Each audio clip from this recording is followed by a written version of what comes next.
Assalamualaikum warahmatullahi wabarakatuh. Saya Mesan Yusuf Mustafa dari Program Studi Teknik Industri 2019. Di sini saya akan mempresentasikan knowledge management tentang konsep dan metodologi. Untuk pendahuluan, dalam mengikuti pertumbuhan informasi saat ini dalam sebuah organisasi maupun perusahaan tentunya sangat bermanfaat sekali.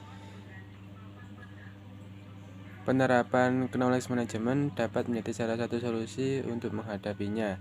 KM atau knowledge management memiliki banyak pembahasan di dalamnya, tetapi dalam penulisan ini hanya akan dibahas tentang bagaimana konsep yang diperlukan untuk membangun sebuah knowledge management serta tools dapat membantu dalam penerapannya di perusahaan maupun organisasi. Kemudian pembahasan sebuah knowledge management pada umumnya dikenal sebagai pengolahan suatu pengetahuan. Pengetahuan merupakan campuran dari pengalaman, nilai, informasi konseptual, dan pandangan pakar yang memberikan kerangka untuk mengevaluasi dan menyatukan pengalaman baru dengan informasi. KM dapat diperankan sebagai tim tingkat teknik, teknologi, dan sistem yang mendorong penagihan organisasi, akses saling berbagi, dan penggunaan tempat kerja dan pengetahuan perusahaan. Perusahaan yang dapat menghasilkan pengetahuan menggunakan dua jenis pengetahuan, yaitu tacit knowledge dan explicit knowledge. Kemudian KM sebagai suatu keahlian yang dimiliki oleh suatu organisasi berdasarkan dua sisi, yaitu secara operasional dan strategis. Operasional artinya manajemen pengetahuan merupakan aktivitas perusahaan atau organisasi di mana terjadi pengembangan dan pemanfaatan pengetahuan. Sedangkan strategis artinya manajemen pengetahuan merupakan langkah untuk memantapkan setiap organisasi dan perusahaan sebagai perusahaan yang berbasis pengetahuan. Kemudian KM knowledge management terbentuk dari suatu pengetahuan di mana pengetahuan terbagi menjadi tiga jenis, yaitu tacit knowledge, explicit knowledge, dan potential knowledge. Kemudian untuk manfaat dan goals dari knowledge management: 1. Dapat menghemat waktu dan biaya. 2. Peningkatan aset pengetahuan. 3. Meningkatkan pengambilan keputusan. 4. Meningkatkan efisiensi proses dan cara kerja.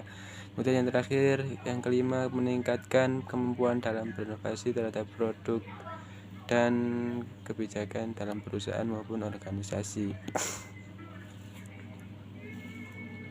Kemudian KM memiliki goals dalam penerapannya suatu organisasi perubahan berupa 1. To capture knowledge. Tujuan ini dapat dicapai dengan membuat suatu repository knowledge management. Kemudian to improve knowledge access, untuk memudahkan proses pertukaran pengetahuan antara tiap individu ke individu dan individu ke organisasi. Ketiga, to enhance the knowledge environment, untuk meningkatkan manfaat pengetahuan pada lingkungan. Dapat dilakukan dengan cara aktif memfasilitasi, memberikan penghargaan kepada tiap individu yang memanfaatkan dan mengembangkan pengetahuannya. Kemudian to manage knowledge as an asset, meningkatkan aset berupa pengetahuan sebagai investasi dapat menghasilkan pendapatan baru serta mengurangi biaya yang di dalam organisasi ataupun perusahaan. Ada 3 komponen pada knowledge management.